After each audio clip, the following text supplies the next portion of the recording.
Hola, sí, bienvenidos a la segunda parte del video de Cancerbero, analizando qué hizo cada una de estas personas que él menciona en Es Épico, para ver qué lo llevó hasta el infierno. Se entiende en la primera parte, si no la viste, ¡pum!, ahí sale arriba. Primero que todo, agradecer la tremenda recepción que tuvo el primer video, no me lo creo, qué bueno que haya sido del agrado de muchos, estoy muy agradecido. Antes de continuar con lo que faltaba, algunas menciones que valen la pena. Primero, yo no escogí a las personas, sí, sé que deberían ir más, pero las escogió Cancerbero, a eso me apego yo y hasta en el título de eso del video. Además, me imagino que no incluye clásicos personajes como el de Bigote, pongamos una foto de Chaplin de referencia, aunque Chaplin igual podría estar en la lista. Mejor Chespirito.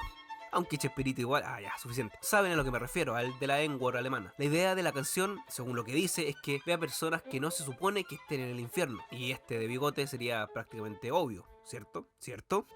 Segundo, debo poner cosas malas. Esa es la gracia. Si sé que hicieron cosas buenas, no son... Nadie es tan putrefacto, pero ese no es el punto, sino el video se llamaría ¿Por qué Cancerbero se equivocó al poner a esta persona en el infierno? Buena idea igual, pero este no. Además que es el análisis de una obra literaria, obviamente habrán diferentes perspectivas. Tercero, ¿quién soy yo para jugar? Nadie. Más que un tipo con un computador y acceso a internet. Creo que en la actualidad solamente hace falta eso. Mira Twitter nomás. ¡No tengo Twitter! No, yo no me tengo, ¡No tengo Twitter! Yo no tengo que... En eso se basa internet, supongo. Y bueno, repito, basta con mirar la temática en sí del video.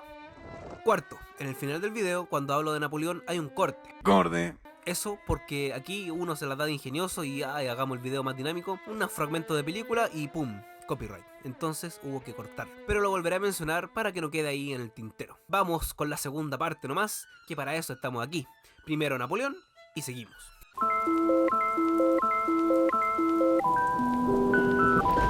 Ya sabes que se puede tener ganado su lado acá. Era colonialista empedernido, bueno, como casi cualquier europeo del siglo XVIII o XIX. Apoyaba la liberté, igualité y fraternité, pero solo en Francia, porque Haití o a las demás islas del Caribe a trabajar nomás. Además, donde también destacó fue en la guerra, donde fue un importante estratega, llevando el combate y a sus tropas francesas por toda Europa, hasta Rusia. Le gustaba la guerra, lo gozaba, era un espacio donde podía liberar todo su potencial. Siempre quería algún reto mayor, lo que claramente le significó matar muchas personas y por esa misma obsesión incluso que mueran sus propias tropas, al empecinarse en seguir. ¿Y cómo sigue? Porque eran la misma persona que ahora es un tal Obama. Barack Obama. Sí. Aunque no está muerto, juguemos a por qué las cosas que hizo lo llevarían al infierno. ¿Por qué un premio Nobel de la Paz en el infierno? Pues claro, por reptiliano, no mentira. Más bien por ser alguien que se tomó muy en serio el lema si quieres paz, prepara la guerra. Porque sí sabemos que Estados Unidos sustenta parte de su poder político en el conflicto bélico y que es donde justamente Obama destacó. Fue una de las personas que mantuvo abiertas las puertas del templo de Jano durante sus 8 años de mando. ¿Qué quiere decir esto? En la antigua Roma estaba el templo de Jano. Si sus puertas estaban cerradas, era que había paz. Si estaban abiertas, es que estaban en guerra. Así ocurrió en los 8 años de gobierno de Obama, siempre en una constante guerra. Lo que sí, sus incursiones habían sido más pequeñas en comparación con la de presidentes anteriores, como Bush, por ejemplo. Si cree que George Bush no se mete al caño, no conoce a George Bush. ¡Aquí voy, payasos! Pero fueron mucho más amplias, expandiéndose por diferentes países tales como Afganistán, Irak, Siria, Libia, Pakistán, Somalia y Yemen. Entonces, ¿por qué una persona que favorece la guerra gana un premio Nobel de la Paz? Según el Comité Nobel noruego, fue por sus extraordinarios esfuerzos para fortalecer la diplomacia internacional y la cooperación entre los pueblos. Además de disminuir la presencia militar, pasar a tener menos fuerza en el extranjero, pero no me joda eso. No puede ser razón, o sea, qué bueno que ya no mates tanto, gracias por eso. Además, en su momento, el presidente del Comité Nobel noruego, Thorbjørn Jagland, igual buen nombre, Thorbjørn, él dijo que se daba el premio por lo que hizo en sus 9 meses de gobierno, y no por lo que iba a hacer, ¿ok? Te entiendo que no se puede juzgar a alguien por lo que aún no hace, pero no me jodan, el presidente de Estados Unidos al menos espera que termine su cargo para evaluar, como si no existieran más personas en el mundo que merecieran el premio. Sí, obvio, Obama también tuvo acciones positivas en su gobierno, no lo niego, pero para premio Nobel de la Paz, tengo mis dudas. Pero él, ¿cómo justifica esto? En la misma entrega del premio Nobel de la Paz dice: parte de nuestro desafío es reconciliar estos dos hechos aparentemente irreconciliables, que la guerra a veces es necesaria y que que la guerra es, de cierta manera, una expresión del desatino humano. Y bueno, si me dices que son ataques a terroristas, insurrectos, contrarios a la democracia, te lo cedo, pero en los ataques muere población civil, especialmente en los ataques que realizaba con drones. En 2014 se llevaban unos 390 ataques realizados en Pakistán, Irak, Afganistán, Yemen y Somalia, que mataron a 4.000, 5.000 personas, incluidos civiles, o como se diría, daños colaterales. Pero bueno, de que Bush empezó antes, sí, totalmente. Como dije, todo presidente de Estados Unidos siempre tiene ganado su lugar en el Hades. Entonces ya, recopilando, una persona que bajo su mando se propiciaron múltiples conflictos bélicos, se atacó a población civil, niños incluyendo, muriendo como daños colaterales, claro que tendría razones para verse ahí junto con César y Napoleón. Y bien puesto el nombre de bomba. Charles Taze Russell. ¿Quién fue este caballero de barbas? No podríamos decir que fue el creador de los Testigos de Jehová, porque en estricto rigor no lo fue, ya que no tuvo esa intención de crear una nueva iglesia, pero con sus trabajos y sus acciones sí se fue generando en sus seguidores la creación de lo que hoy entendemos como los Testigos de Jehová. Así que tenemos al creador de los mormones, Joseph Smith, y al creador, o más bien impulsor, forjador, inspirador de los Testigos de Jehová. Iglesias que, perdónenme, pero confundí muchas veces. Ya, pero veamos qué pasó con el señor Charles Russell, que buscando un cambio metodológico en el estudio de la Biblia, se iba a separar de la iglesia presbiteriana, que es de donde provenía. Lo que sí, nunca se atribuyó milagros o algo de estilo mesiánico, aunque sí proponía algunas cosas que nunca llegaron a ser verdad, así que un poco mentirosillo puede ser, ya que propuso una segunda venida de Jesús que no llegó nunca. Pero en donde tenemos algunas cosas es que, por ejemplo, él fue el impulsor de los textos que hoy conocemos como Atalaya. Las conoces seguro, en la calle te han pasado algunos. O también todo lo que tenga que ver con este logo, o la llamada Watchtower, porque Russell, es cierto, se dedicó más al estudio de la Biblia, pero qué curioso que sin saber griego pretendía buscar el verdadero sentido de la Biblia como el sentido original. ¿Cuál es el problema? Que la Biblia, el Nuevo Testamento, los manuscritos están en su mayoría en griego, o al menos lo más central. Entonces, sin saber griego, difícil lograr esto. Es como querer ser un experto en literatura inglesa, pero sin saber inglés.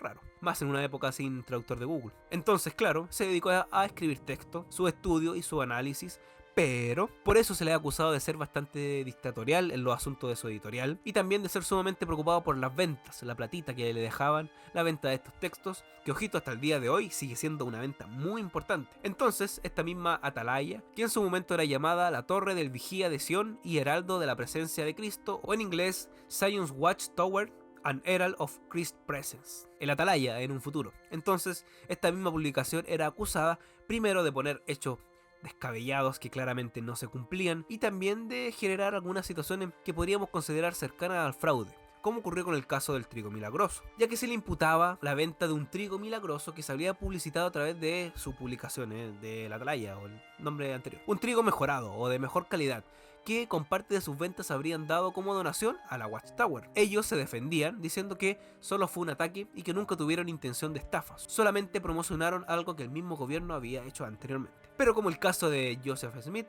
también era de prometer y dar profecías que no ocurrían. Supuestamente para el año 1872 era el fin del mundo. Dijeron: en este capítulo presentamos la evidencia bíblica de que en 1872 después de Cristo se completaron 6.000 años desde la creación de Adán. Por lo tanto, desde 1872 hemos entrado cronológicamente en el séptimo millar o el milenio, el principio del cual el día del Señor, el día de angustia, será testigo de la destrucción de los reinos de este mundo y el establecimiento del reino de Dios bajo los cielos. ¿Y qué pasó? Nada. Después, como no pasó nada, lo cambiaron para 1875. ¿Y qué pasó? Nada. Dijo también que para 1874 estaba la segunda venida de Cristo. Venida que habría ocurrido con un Cristo invisible.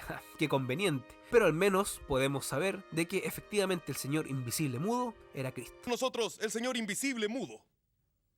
Señor Invisible Mudo, buenas tardes. Cuénteme, señor Invisible Mudo, ¿por qué se creyó? Pero, señor Invisible Mudo, usted está acusando a una persona realmente famosa. ¿Se da cuenta de lo que está haciendo? No voy a aceptar insultos, señor Invisible Mudo. Es mi programa. Lo siento, su tiempo se acabó. Hasta aquí nomás llegó la entrevista.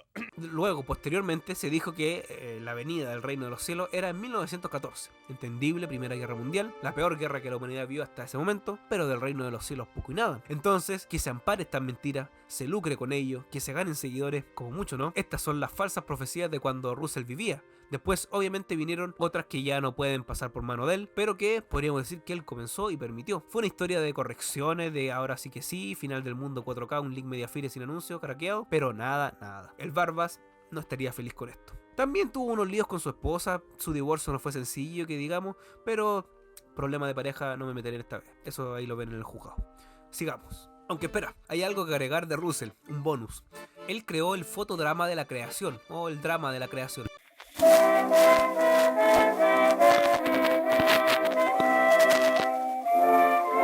Es una película que muestra, según su concepción bíblica, la creación, el Génesis. Cinematográficamente hablando, es una proeza de la época. Mezcló color, movimiento, música, sincronización, video, diapositiva. Duraba 8 horas. En YouTube se pueden encontrar varias de esta pieza, que es muy recomendada por si quieres conocer tanto la visión de ellos y la parte audiovisual, que está bueno. De hecho hay una edición en español que está ahí completito. Te lo dejo en la descripción por si quieres conocer. Ahora sí, sigamos.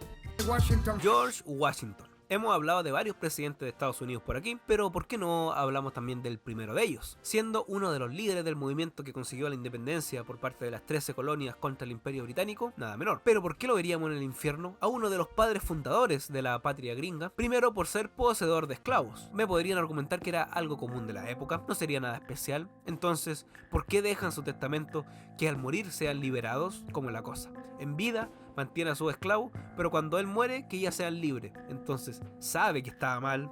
Si no, ¿por qué no los libera de inmediato? No espere a morir. Dale algunos años más de libertad a tu esclavo. Siguiendo este mismo punto de los esclavos, también se encargó de limitar algunas libertades que en otros estados ya habían, como ocurría con el caso de Filadelfia. Ya sentado el nuevo gobierno, se traslada en 1790 a Filadelfia, donde existía una ley que decía que cualquier esclavo que vivía 6 meses seguido consigue su libertad. Entonces, ¿qué ocurre? Washington y su esposa tenían una esclava muy cercana, Ona Judge, que era como la ama de llaves, su sirvienta personal de su esposa de Martha Washington. A decir verdad, no era un maltrato, pero no tenía libertad, o sea, no podía ir a donde quisiera, no recibía sueldo por el trabajo que hacía, entonces, era una esclava, con buen trato, pero esclava al fin. Y cuando se muda, van con ellos, y además de otros esclavos que siempre los acompañaban. Pero ¿qué sucede? Cuando llevaba 5 meses en Filadelfia, consciente de esa ley de los 6 meses, Washington ordena que todos los esclavos vuelvan a su finca unos días y luego que regresen a Filadelfia. Entonces, de ese modo, no se cumplían los 6 meses seguidos y no podían tener la libertad. Mira, te creo que no existan leyes contra la esclavitud, pero se sabía que era algo malo y a él no le importaba y buscaba cómo saltear estos recursos legales que favorecieran a los esclavos. Él buscaba ahí cómo evitarlo. Además, Ona se escapa de Washington. En Filadelfia conoce a algunos esclavos o libertos que tenían un plan para escapar a través de un barco. Ona lo realiza y alcanza la libertad. Ante esto, por supuesto, la enorme molestia de los Washington no le cabía en la cabeza que prefiera esa libertad a pesar de todas las comodidades que le daba. Pero ella no tenía ganas de volver a trabajar en esa plantación, así que alcanza su libertad a pesar de la búsqueda intensa por parte del prócer gringo. Incluso se ofrecían $10 de la época por traerle. Después darían con su paradero, pero nunca volvería con sus captores. Le sumamos a esto que no dejó que participaran afrodescendientes en el ejército, o sea, un racismo marcado cuando estuvo al mando. Así de simple, no podían luchar en las fuerzas de él. Hay otro tema interesante sobre esto, de los primeros hombres afrodescendientes que participaron en el ejército de los Estados Unidos. Son un grupo que me imagino que reconoces gracias a Bob Marley. Son los Buffalo Soldiers. Así se llamaban los primeros grupos que, igual medio esclavos, participaron en labores militares, especialmente en labores contra los nativos americanos. Así que el racismo, bueno, no fue solamente de Washington. Y si quieres saber más de ellos, de los Buffalo Soldiers, te dejo un video que hice al respecto para que lo puedas visitar. Y otra cosita, no sé si será para un pasaje al infierno, pero es lo derrochador que era. En 7 meses se gastó $6.000 en licores. Y en sus 8 años al mando se habría gastado unos $45.000, tomando en cuenta que las tropas no corrían la misma suerte, así que tenemos varias razones para encontrarlo en el infierno. ¿Qué sigue? José de San Martín. José de San Martín, un padre de la República de la Argentina, un libertador para América. Chile y Perú le deben la independencia en parte a él, así que a veces es delicado hablar de ello, porque hay algo que pasa con todas estas figuras criollas que iniciaron la independencia. Claro, con los ojos del futuro es fácil verlo, o con cientos años de educación centrada en la casi idolatría, estas figuras se vuelven a veces como seres del Olimpo que no se pueden juzgar o criticar sus prácticas y al tiro te tratan de vendepatria. Pero, por ejemplo, se puede criticar que las guerras que libraban ellos no eran exclusivamente por un espíritu de libertad e inserte aquí la bandera flameando en la espalda, ya que eran problemas que tenían los criollos, más allá de todo el resto de la sociedad. El peón iba a seguir siendo peón, con el rey de España o con José de San Martín. Su trabajo de peón seguía igual, y justamente eran ellos los que tenían que luchar en los campos de batalla. Su parte del trabajo era cosechar y si tocaba guerra, ir a la guerra. No niego la acción de ellos. De hecho, él cruzó la cordillera con el ejército libertador con serios problemas de salud, pero el enfrentamiento ahí, cara a cara,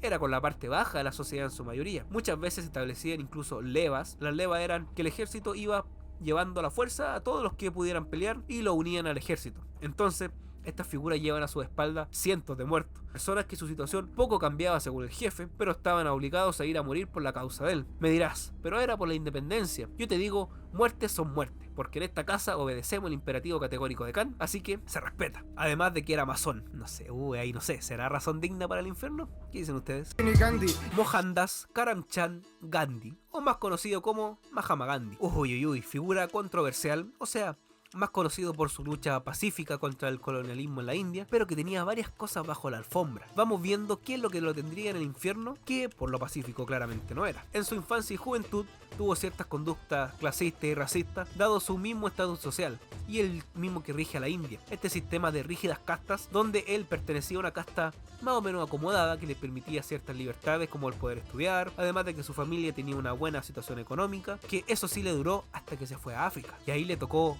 él ser discriminado por ser indio. Fue expulsado de vagones de primera clase por simplemente este hecho, ser indio, por lo que ahí empieza su lucha activista en estos puntos. Ahí nada que decir, aunque sí era su lucha por los indios. Los negros los seguía considerando inferiores a salvajes. También podríamos aplicar algo del viejo dicho, dime con quién andas y te diré quién eres. Miremos entonces con quién anda. Mírenlo ahí, paseando por Italia con Il Duce, con Mussolini, líder fascista, que si bien yo no soy de la idea de que en una mesa hay 10 personas y una de estas nazi, efectivamente hay 10 nazis, porque es demasiado simplista, pero es curioso ver un pacifista con un fascista, sabiendo lo que implica esta ideología altamente belicista. ¿O qué me dice de esta simpática correspondencia de Gandhi a su, quien dice él, sincero amigo? En esta carta trata de evitar que comience un conflicto bélico y le escribe esta carta que por cierto nunca llegó a su destinatario, sino que fue receptada antes y nunca se le entregó. Aún así procedo a leer para tener todos los antecedentes del caso. Querido amigo, mis amigos me han estado insistiendo para que le escriba, por el bien de la humanidad, pero me he resistido a su petición debido a la sensación de que cualquier carta mía podría ser una impertinencia. Algo me dice que no debo ser tan calculador y que debo hacer mi petición porque en cualquier caso merecerá la pena. Está claro que usted hoy es la única persona en el mundo que puede evitar una guerra